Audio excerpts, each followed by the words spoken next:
Dear venerable sisters and brothers, Dhamma friends, we have taken this Girimananda Sutta or Dasasanya Sutta as the main topic for our series of Dhamma talks, and it is dealing with 10 kinds of perceptions, of course 9 and plus the meditation instructions on the mindfulness on in-breath and out-breath. The very first one the Buddha instructs us to do is about the perception of impermanence related to your physicality, feelings, perception, mental volitions and the consciousness. And then the soulless or non-self character or perception regarding the non-self, no-self, that is with respect to the eye and the visual objects, the ear and the sounds, the nose and the smells, tongue and the taste, the body and the tactile sensation, mind and the other dhammas. And after having certain amount of corrected perception with respect to the impermanence and non-self, then Buddha invites each of us to contemplate upon the one's body as its unattractive nature or repulsive nature. So gradually he is giving antithesis or null hypothesis for our already ingrained perception that the materiality is permanent, it has its own soul and core, and it is beautiful.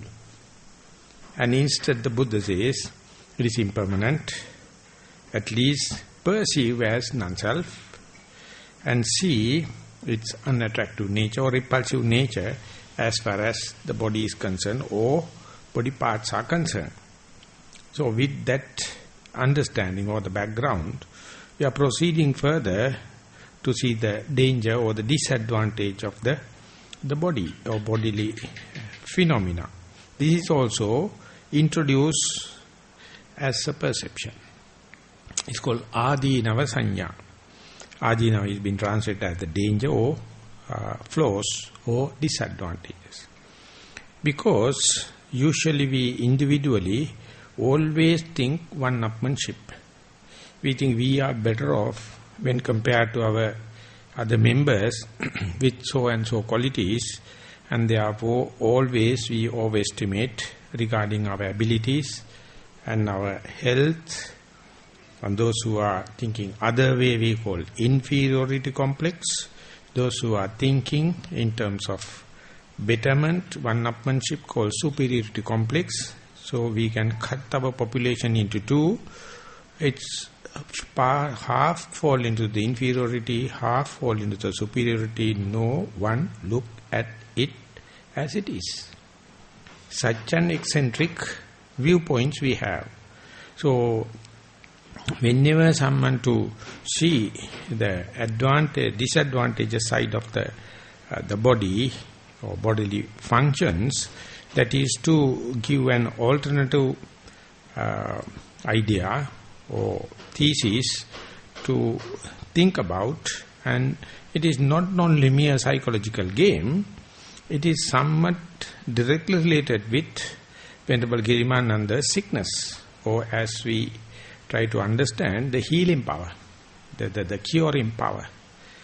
Not that it is directly addressing and stopping at the curing power or healing power, it is rather addressing to the prevention, and as a byproduct of this preventive action of your mindfulness, how does that help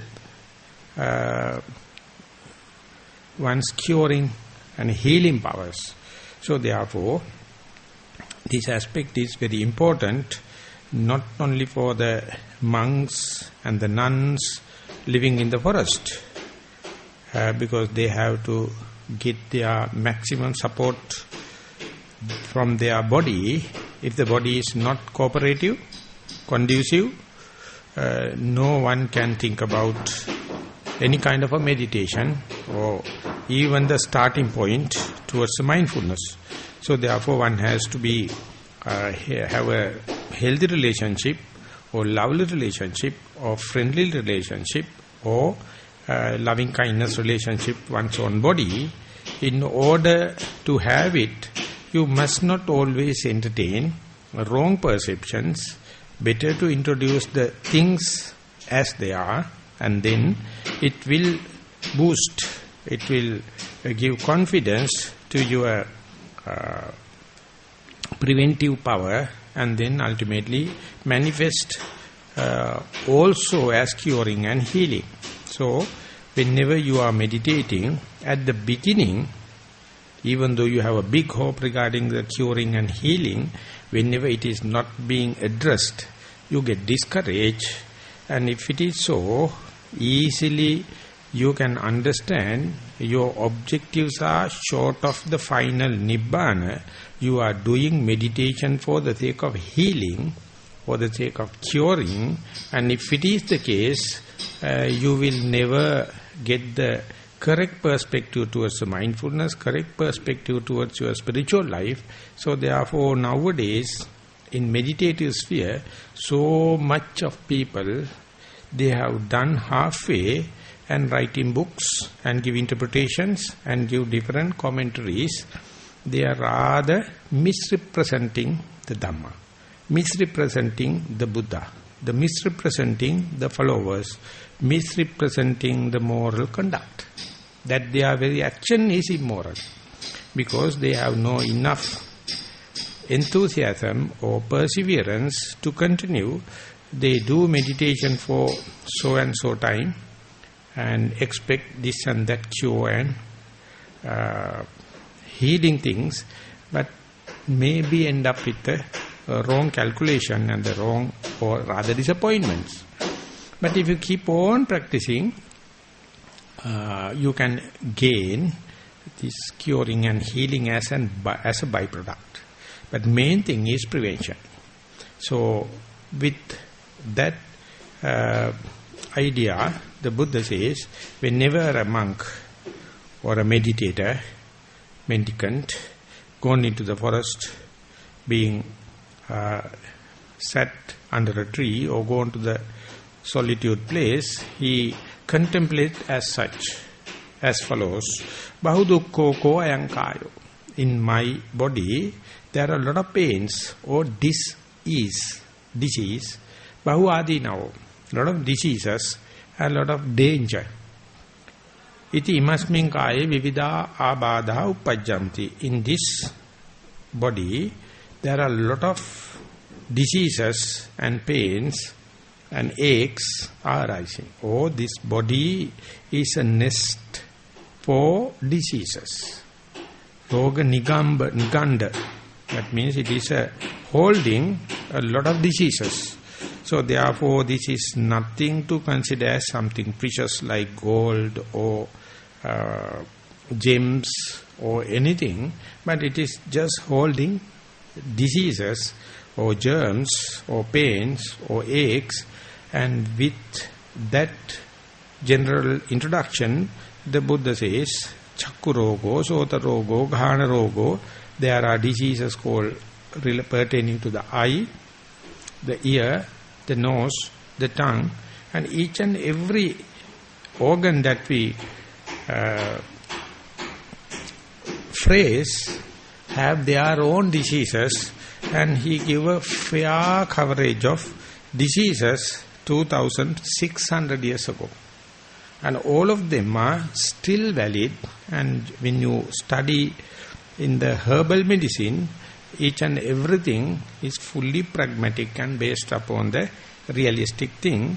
And then the Buddha says, whenever someone is contemplating upon these possible diseases for a body, that indicates is how dangerous to hold this body and how disadvantageous it is vulnerable to the diseases and so much of flaws, even though we call it is a intelligent design, or even though we call we have evolved through the evolution, so much, still the diseases are there.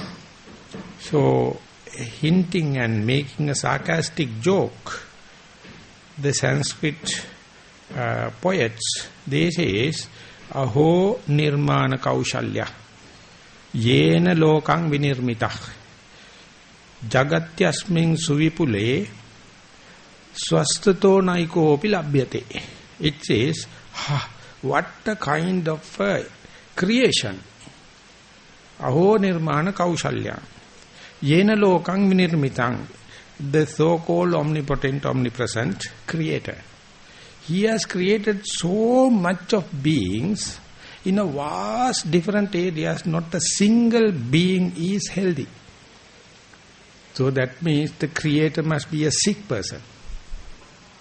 Creator must be a sick person, not a single being is ideally healthy. So being so, we occasionally think, I am stronger, I am healthier, and I am beautiful, I am very advantageous, I can't see any danger like. That means so much you are arrogant, so much you are ignorant, so much you appreciate your so-called the nest holding diseases. So therefore this is bare facts. So meditator or a person living the celibate life or mendicant always must understand, any time, in any place, this can be subjected to the diseases, and health science people may say this and that. But the Buddha says the basic symptoms, or not the symptoms, diseases like the birth, old age, sickness and the death, no one can change, no one can shake. These are the diseases of the sansaric journey. Each and everyone has to undergo this pain, labor pain and the suffering at the birth. And old age, from the time you were born, maturing, early part we call maturity, but at the end it is deterioration and senility.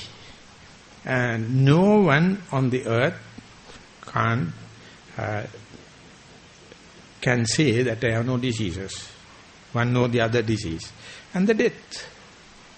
So therefore, whenever the wrongly calculated people, they say, whenever they found the germs, they thought, now we can think about everlasting living, because we can do away with germs. It can be bacteria or virus or any fungus or whatever may be. Moment they found, they had so much of shouting, telling that we can now predict, we can have a confirmation about the health. Of course, human beings, almost 200 years, they were blindfolded by this myth, thinking germs found and no more diseases. Like now we are in the aftermath. What is the medical science did to the humankind, it is very, very obvious now. It is day by day it is becoming obvious. They do more harm than the normal. Because they had the wrong calculation, by killing a certain organs, we can be healthy. They don't know they are mutually each other. By killing germs, they think you can be healthy. You don't know, germs also have the RNA, DNA. You also have the RNA, DNA. Unlucky enough, germs are having a short life cycle. They have enough time to adapt into your antibiotics and all the kind of thing. Within 3 days or a few days time, they develop new types. And the human beings, it take only at least 20 years. So then we are totally lost. But no one allowed to know them, so therefore they are being kept as secrets. But the suffering is the suffering. So not that Buddha is telling us to go for the self-infliction, always think about the diseases and always think about the destructive way. But he says you have to be immunized in your mind and don't take these kind of fallacies into grants and believe they can do something better. Instead, make your mind galvanized, make your mind reinforced to be prepared this kind of thing at any time. During the time of the Buddha, there was a elderly couple known as Nakula Mata and Nakula Pita. Their son is known as Nakula, therefore this was Nakula's father and Nakula's mother. They develop a kind of a affection to the Buddha. They consider the Buddha as their son. Because in the previous lives it would have happened so, the Buddha also let them consider it like that. And they are very religious and they consider they are fairly poor people, but often go to the Buddha, listen to him and practice and kind of thing. Gradually the Nakula Pita was very sick and old age, and he was eagerly waiting to pay a visit to the Buddha, but day by day this inability is happening. One day, with all the effort, he goes to the Buddha and pay respect and says, Bhante, my body is so fragile, hardly I can make up to this journey, and therefore I just, anyway, before the death, I just wanted to come and pay respect. So that is what I came, and I need no any kind of a disturbance for you. Please let me pay my respect. So while paying the respect, the Buddha says, the Upasaka or the lay supporter, even though you are sick in the body, you must know the art of how to make the mind healthy. So that is the blessing of the Buddha. Even though you are sick bodily, you must try to keep the mind healthy. So Nakulapita pay respect, and backward he went there, never asked any question from the Buddha, and he kept that the word the Buddha gave, the blessing the Buddha gave, and in the same journey, in the adjoining hut or in the hermitage, Venerable Sariputta was there, and he went there and said, Bhante, with all effort I came to the Buddha, and all the time I was thinking about you monks, and it's really inspiring, but body is now very fragile.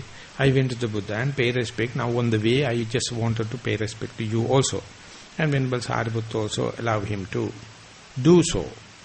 And then he asked, what was the conversation with the Buddha? He told, it's a very short one, Bhante. When I pay respect, Buddha, out of all compassion, he told, even though you are sick in the body, you must know how to make the mind healthy. Then Venerable Sariputta asked, do you know the meaning of it? So he was so upset and disappointed and said, Bhante, no. I am sorry, my mindset was not so sharp to ask directly from the Buddha. But he put it in a very nice, very diplomatic way. Bhante, if such a doubt arises in my mind, even at home, you are the person first come into my mind.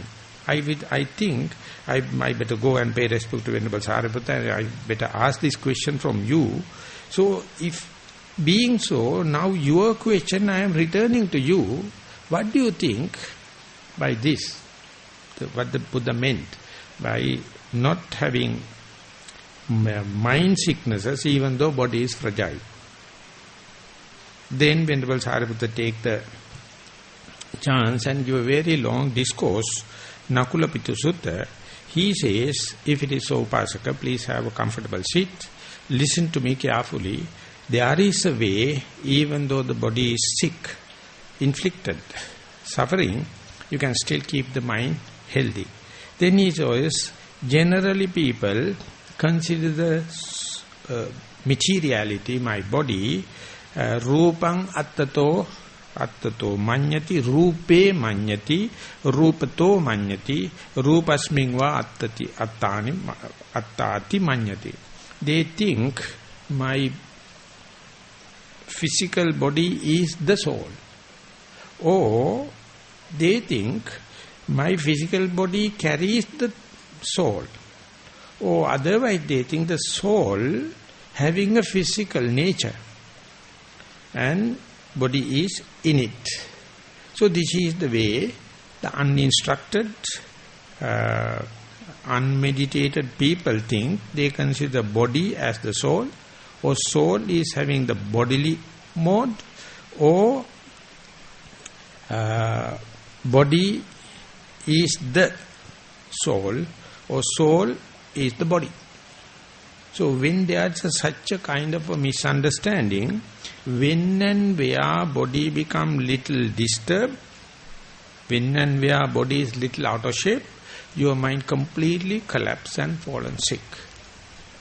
So therefore, if you are with that kind of a calculation, anything happen to the body directly affecting your consciousness, your mentality, so therefore ever you are sick. Instead, you must get the perception of non-self, the body and the soul. Body is not the soul. Soul does not carry any kind of physical mode. Not body, and the body is the soul. Body inside the soul. So this way, if you can really comprehend, if you can really understand, if you can realize it, then even though the body is sick, your mind can be healthy, and it is developing so much of immunity in order to face this kind of a situation.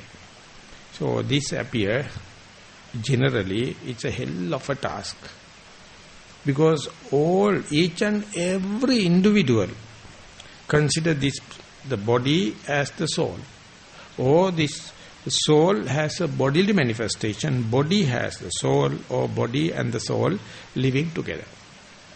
So in order to get rid of, how can we use four foundation of mindfulness? The four foundation is mindful, is directly addressing to this. In the Chula Sunyata Sutta, the Buddha gives very clear steps. How can you apply this principle not only for the healing and the curing, but to prevention?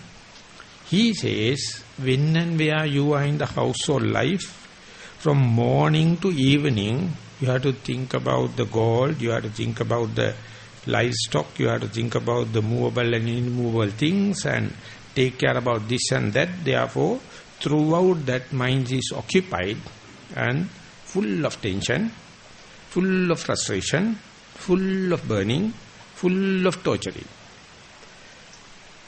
Even then you think it is due to some of your weaknesses, or due to lack of your moral integrity, or due to bad karma, or some or the other.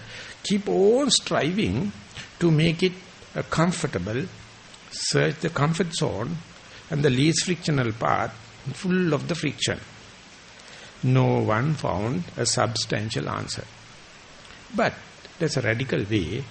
Just renunciate temporarily or permanently. Renunciate temporarily or permanently. Supposing after listening to that kind of a pragmatic answer, one householder, he goes to the forest. So when you go to the forest, if you are with full of uncertainty, if you are with full of fear, you find cornered, you find very difficult to live in the forest, because no much of facilities and no security. So therefore many people with the sensuous desire and the sexual tendencies never goes to the forest. They are the people put up big cities, big houses, big infrastructure. Everything is nothing but for sex. This is the way the kingdoms came into being. Towns came into being. Villages came into being. Houses came into being. Therefore, people have that kind of idea. They never entertain going to the forest. Suppose that particular person gone, he knows the flows of the household life. So he temporarily or permanently go to the forest, and now he glad about coming into the forest.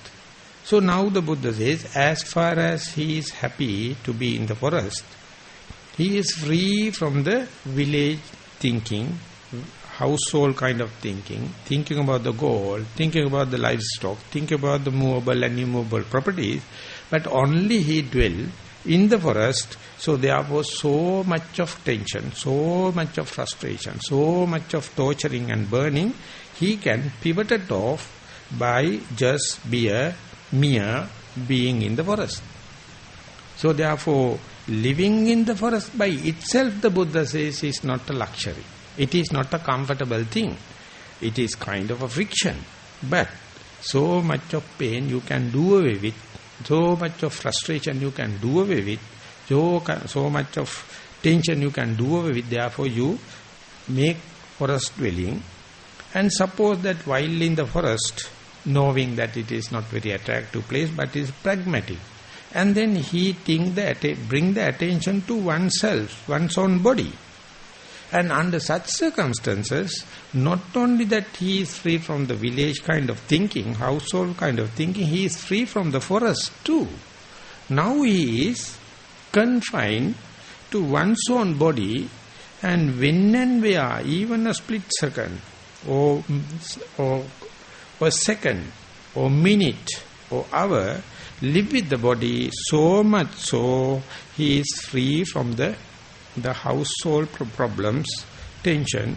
He is free from the forest problems. He is fine. It is boring. It is very monotonous. It is very, very uncertain to keep the mind inside the body. But he must be rationalize it. By keeping the body, you can pull away, you can replace all the kind of suffering. So therefore it is by itself, keeping the attention in the body is not a lovable thing, it is not a desirable thing, it's a practical. So now when you come to the body, after more acquaintance, after more familiarity, more and more application, you may find this whole body is made out of 4 elements: earth element, fire element, air element and water element. And you may find, even though it is consists of 4 elements, at a given time only one element is prominent. By becoming prominent, that very element suppresses all the other 3. So therefore you must not worry about all the 4 elements. You must only worry it, you must only focus, you must be only concerned whatever the prominent element. By keeping the attention only in the prominent element, all the tension arising from the body can cut into 1/4, 25%. So therefore, as far as you are with the air element, in-breath and out-breath, you are not concerned about the whole body. You are concerned only the air element. Whenever the heat arises, you know when that happens, air element is being dominated, heat is there. And the fluidity, a heaviness. Whatever the element arising, if you know the art, but take the refuge of that particular thing, that particular prominent, conspicuous thing, in that way you can do away with all the 3. So therefore now your tension, now your frustration is limited to 1/4 or one of the elemental characteristic, so you know it. But that very elemental characteristic itself is not a desirable one. It is not a natural one. You have to somehow or the other keep it face to face it. Otherwise, your mind is full of frustration. So suppose now you have selected the in-breath and out-breath after coming to the body as here now I am. And suppose you have taken the in-breath and out-breath and you are trying your best to keep the in-breath and out-breath face to face with. And when you keep on observing, now I think as far as we are in the 5th day, 6th day in our meditation, some of you would have experienced that very air element, more and more you familiarize, it becomes subtle and subtle and subtle. What is this subtlety? You are calming down your frustration. You are calming down your defilements. You are calming down your friction. You are calming down your flows, danger. So more and more the air element become subtle and subtlest. Now your mind feel hardly any tension if you know the game. If your mind is prepared. If your perspectives are correct. But if you allow your body and think that air element also disappearing, I am suffocating, no air, therefore you get up and go and get the oxygen cylinder and going to get specialist attention, that is what you call the foolishness. Because your whole effort is to confine to the air element and let the air element be more familiar, and the Buddha knows more and more you familiarize the air element, it becomes subtle and subtle. When this Rupa, their element becomes subtle, the Buddha says, out of his experience, mind-made projections going to happen. Mind about to see colors, light, lightness, movement, stiffness, tension, movements, everything going to happen when and where the breath becomes subtle. So now you do not know which one is the reality and which one is the concept. This is the first time, which is the full awakeness, full mentally mindfulness, you see the materiality have two shades. One thing is reality, other one is a concept. They are fighting each other. So only the thing you have to facilitate is, don't lose the sight of the reality at the face of concept. So therefore there are the interviews and the teaching and the discussions are very, very crucial. Otherwise, you will claim that you have extrasensory perception, or you may say you are mad. Both can happen. So much, whenever the materiality reduces, there are so much of mental projections, hallucinations, concepts going to happen. And when you keep on facing, keep in the touch with the reality, that means when and where you have a doubt, please consult your primary object. That is the rule of thumb. So if you know it, simple what happens is, by listening to your reports, you may not give so much of accounts of detail about the byproduct you see. Not that you have not seen. You know, by more and more talking about the byproduct, you are neglecting the primary object. You are at lost. So it is the duty of the teacher or the senior yogis to say, please don't exaggerate upon these concepts. Understand them as concept. If you have any doubt, consult the primary object. If you can go back to the primary object, so much so far, so much so, you are progressing. Moment you leave the primary object and going to think about and talk about and worry about and proliferate about what is arising, again you are in the trap. So in that junction also the Buddha give the clear instruction, very precise instruction, don't lose the sight of the primary object.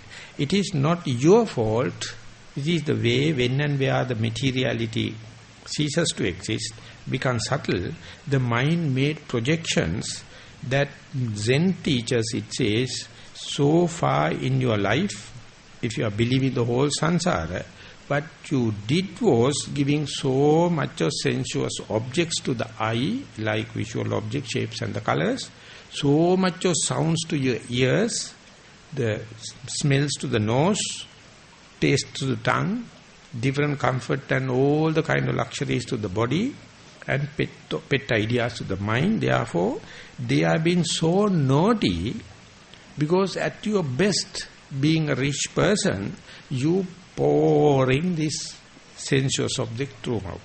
Now for the first time, under the light of mindfulness, you cut off all the inputs. Then what can we do? It is projecting from the mind what is stored in there, and these projections appear more realistic than the primary object. They appear more attractive than the primary object, because primary object by nature boring, monotonous, and it is fearful like, uncertain life. But instead your dream appear very, very vivid, and therefore in your 75% of your interview report is consist of this all the projections. And it is compassionately you have to enlighten the meditator.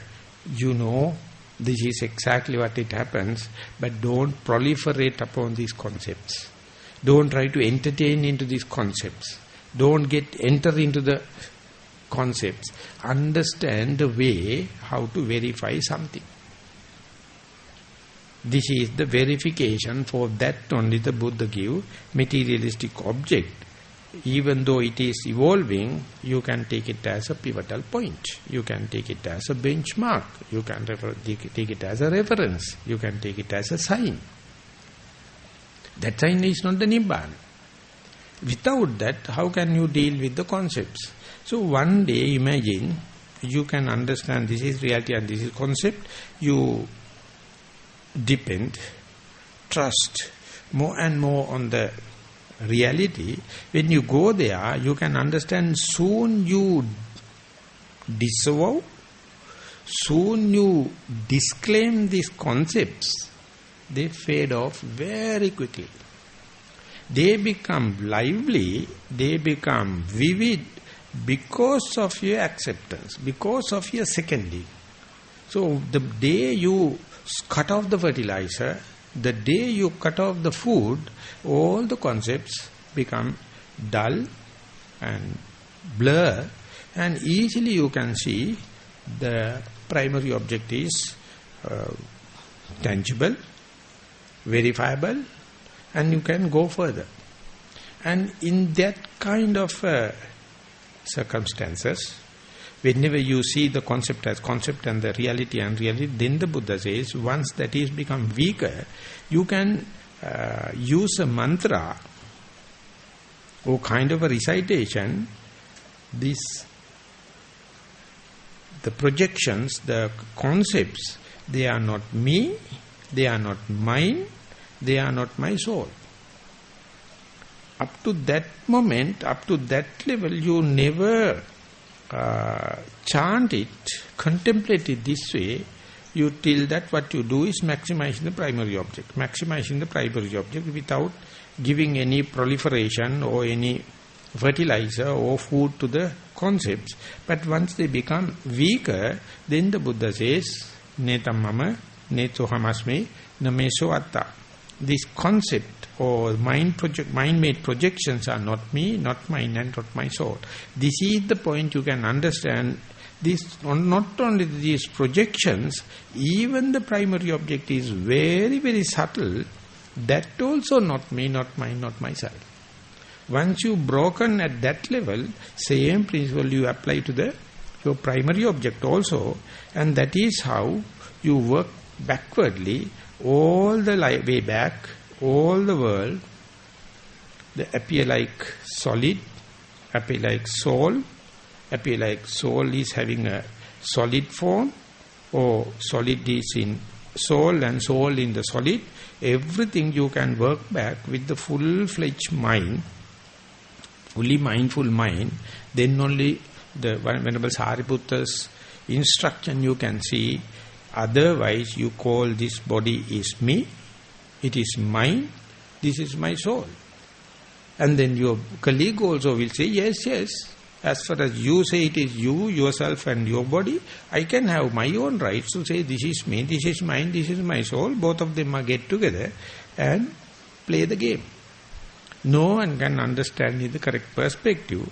The day you understand in the systematic way and then apply to the day-to-day life also, you can see how the people are talking, how the people are calculating, how the people are projecting everything.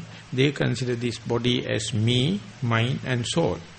You can't disprove it unless otherwise you bring them up to the point where the primary object is very subtle and many proliferations of the mind happens. They are completely just mere hallucination, they mere mind products. And at that level only one can make a critical decision. Otherwise you also have to accept the general conventional truth, each and everyone consider the body as soul.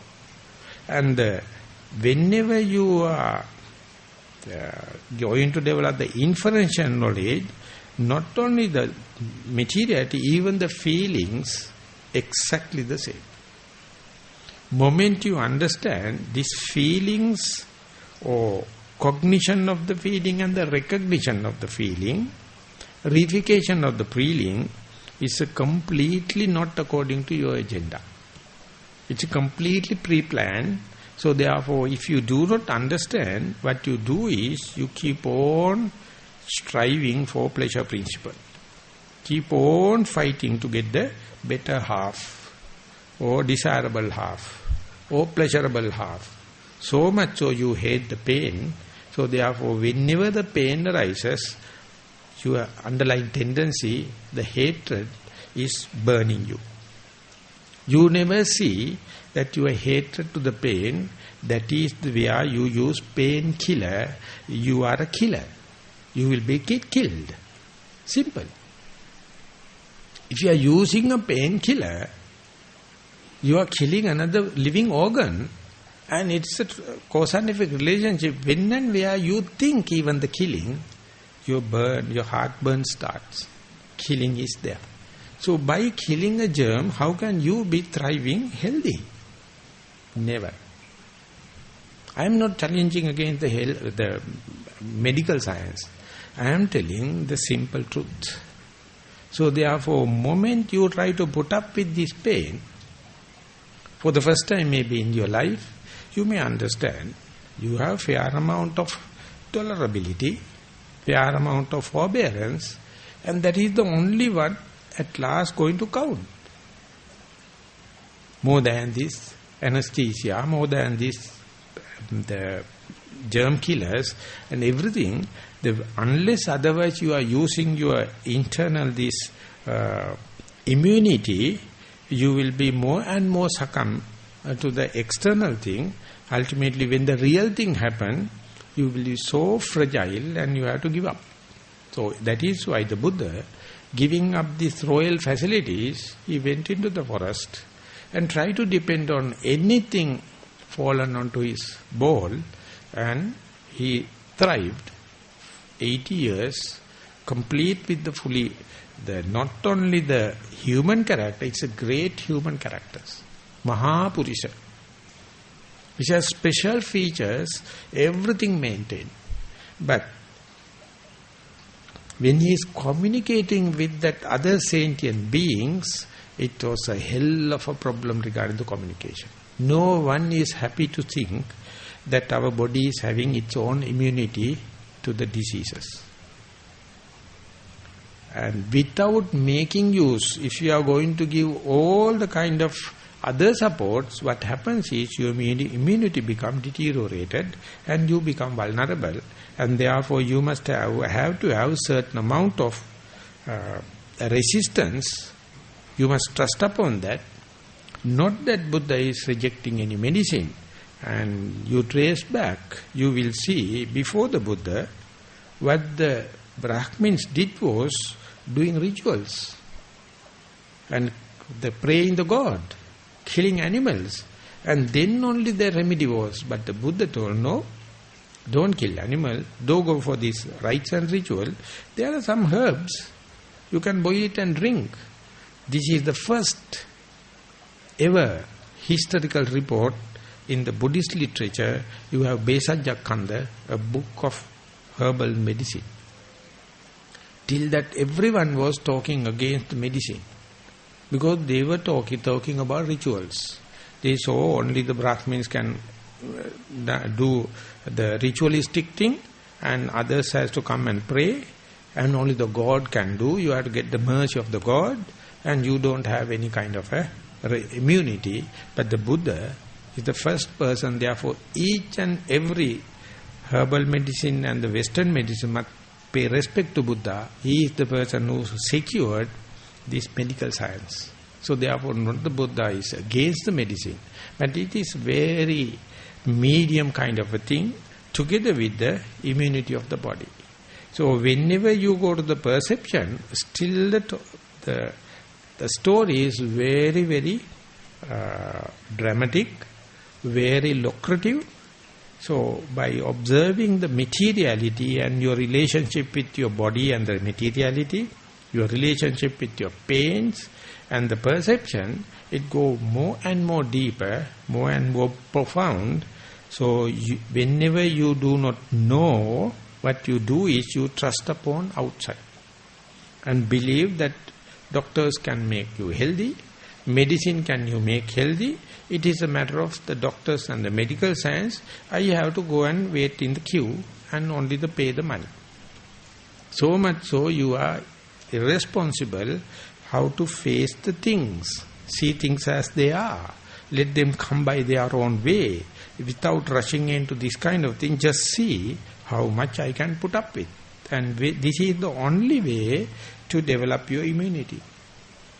And that is been completely gone away from the civilized society. But still, in the forest monks, they try, at least little by little, just be with your bodily pains, or bodily, the different shapes, and the pains, and the perception, and your volitional activities, and try to see, and so much so we call the equanimity. If you have the patience, you never rush whenever pimple happens, whenever your hair become grey, you are not going to do the coloration and the operations like Michael Jackson. No, you just see, this is the nature. Pimples are happening and it will cure. And the grey hair may happen. Of course, we are lucky, once you shaven your head, you feel so young. And whenever you shaven, and you say it's a punishment from the king. But for the monks, no, that is our right. So whatever the old age, when you completely cover the body with the full robe, we appear so young, so rejuvenated. So that is how we, day by day, try the maximum capacity of the human body. That is because beforehand you develop this choiceless awareness. The simple choiceless awareness, different kind of formations can happen. For example, in the breath, the 11 facets can happen. When the pain happens, the beginning of the pleasurable feeling is pleasurable. When it is disappearing, it is unpleasure. When the pain arises, it is not desirable, but when it is disappearing, desirable. So each and every pain has different facets. And each and every perception you take, they are so short-lived. Next time you see the same, different perception. So you never make projections out of your perception. The Buddha says it is like a mirage. When you look at the mirage, in the hot air, boiled air, it appears like a frill and thrills in the water body. So many people think if I can run into that place, I can have enough water. This is what happened to the deers and others. They keep on chasing, but you never get closer to the mirage. More and more you run, that is also running. Not only that, over there no water, it is just hot air.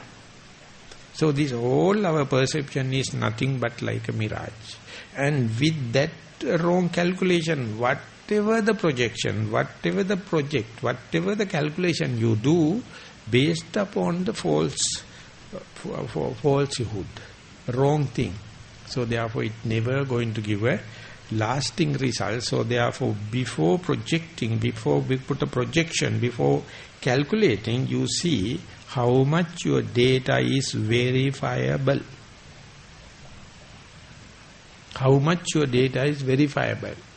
In early our governments, they had 5-year plans, 7-year plans, and prime ministers and others and go and give a very prolific talks to the common at large. In I think we are taught in 1997 we are self-sufficient with rice, and after the Maha project we are self-sufficient with electricity. Additional thing we can sell into India. So we are already rich. But everything based upon the falsified reports by the government heads. We found oil enough. And there was a page, front headline was Sri Lanka found oil. And it's a burn oil, 1.5 bottle from the Petroleum Corporation given to the Prime Minister. So this is nothing to worry. We are fully fledged, we are fully sufficient, self-sufficient, and the whole country behind this kind of camouflage. And this is an external example, exactly same thing happened inside. You are just believing the perception. You do not know, you have no patience to recheck it. Is this perception the same for the second episode, third episode? No, you are in a rush. Quickly make an inference and go on projecting. So under such circumstances, you are putting your body, you are putting your immunity system in a hell of a stress. So therefore, if you wish to have health in the physical and mental, first and foremost you have to understand this body, the materiality is not me, it is not mine, it is not my soul. The feelings, it is not me, it is not mine, it is not my soul. The perceptions, not me, not mine, not my soul. Whatever the projection that I am going to do, it is due to my miscalculation and the urge I am calculating. It is something happening, whatever you are doing, not going to give results. So therefore they are come under the volitional activities or willful activities, sankhara. They are not me, not mine, not myself. It is happening due to the cause and effect relationship. And the function of the vijnana is not to discriminate reality and the concept. That is the main function of the vijnana, the tangible or verifiable thing and the reality and the concept. It projects more concepts and give equal value for the concept and the reality. Then you are in a dream world. You can calculate anything. If you have any difficulty, have little shot of alcohol, enough calculation you can do. Or drugs, or any kind of thing. You are in hallucination, so till tomorrow morning, till the alcohol effect goes, all the problems go on. That is what the Asiatic countries, the males are doing. In the West, East, male and female both are doing. Just take the refuge of alcohol, and then all the calculations are fully sound and solid. But next day when the alcoholic effect gone, everything is desperately gone. So that is why the Buddha says, instead of following the suit, just wait and see whenever disease happens or before it happens, this body is nothing but a disease. His whole life is nothing but a disease. And when the Buddha says, if anyone claims, even for a split second, that I am healthy, that indicates his foolishness, his ignorance. Even for a split second, no one can claim on this earth that I am healthy. So you go to be a contest with the Iron Man or Beauty Queen and parading. This is what me, this is what you, and how are you, how do I feel like you, and this is the game you are looking from morning to evening with the television and the papers, like reading the books and gossiping. And then how can you make your mind healthy? It is already sick. This is the way we are being advertised, we are being carried away. So whenever you come unto yourself, be here and now, it is very boring. Buddha says in many times, when you are leaving the household and come to the forest, of course it is not so attractive, but imagine the amount of frustration you are doing away with. Whenever come to the forest and come to the attention to your body, it is not very pleasant thing. Mind naturally never come and rest. But imagine the amount of frustration you can do away with. Whenever the body, from body to if you come to the air element, 1/4 only the frustration. And see, when the air element is disappearing, the frustration is disappearing. The defilements are disappearing. Ignorance is disappearing. The desire is disappearing. So, but our mind is not happy. It is entertaining doubts. And after, even further only, whenever the mind-made projections come into being, don't consider it as your fault. Don't consider it as something wrong in your practice. This is the way your mind is camouflaged. And only the criterion you have to select is the verifiable thing and the unverifiable thing, or concept and the reality. When that happens only, you will never rush. Whenever a disease happens, you just try to be with it, put up with it, and then only you give a certain amount of kick, certain amount of correct perspective to your body to develop the antibodies. With the antibody and the cofactors only, the final healing happens. So therefore, if you know that your body is already endowed with due equipments and the due knowledge, but the thing is, as far as you are depending on outside, you make your mind inferior, your body inferior. Instead, of course, you have to use the outside, but use it in a pragmatic way. Use it in the utility way, but don't rush thinking that outside can give a health, physical and medical health. So therefore, each and every disease is a teacher. Each and every disease is an eye-opener if you are ready to reflect in a radical way. But that is not the what our parents taught us. That is not the one our teachers are teaching us. That is not the one our doctors are teaching us. They are very quick to go for cure and heal. They never talk about prevention. They never talk about prevention. Both of them are MBBS doctors. Those who have taken the prevention never considered as doctors. Only the people with the curing and healing are considered as very demanding, active doctors, but prevention has gone. So when and where you give the curing more than prevention, you know how short-lived answer you are going. But general proverb it says prevention is better than cure. But it needs perseverance. It needs repetitive application. Not that according to your thinking. The way the Buddha present, even though it is little cumbersome, apply again and again. When you apply, just like for the Nakula Pita, sorry. Even the body is sick, you can have a fairly healthy mind, and that's exactly message to the Girimananda. This is exactly message to the Bhikkhu Girimananda, through Venerable Ananda. It says, these are diseases. Not each and every disease must undermine your mental strength. Keep the mental strength up. Of course, the reminding and boosting can happen with the helper, with the attendant. That is what the Venerable Ananda is doing. By diseases, don't give up the game. And more you develop resistance internally, the tolerability is increasing. Ever increasing. So therefore, if you also have any kind of a desire for cure and the heal, understand it is coming from the prevention. So if you are made up your mind and develop the steadfast mindfulness, when and where disease happens, just by trusting upon your mindfulness, you can have certain amount of cure and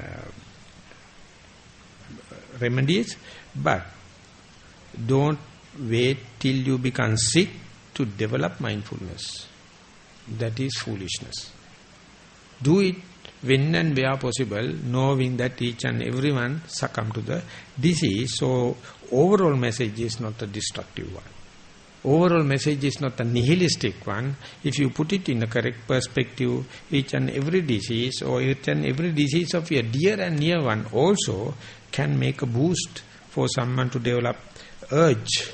And that is a much necessary fuel for the spiritual path. So therefore, may your diseases or relatives or dear near one diseases look at in the correct perspective and make a boost or boost dose for your spiritual journey. Thank you very much for listening.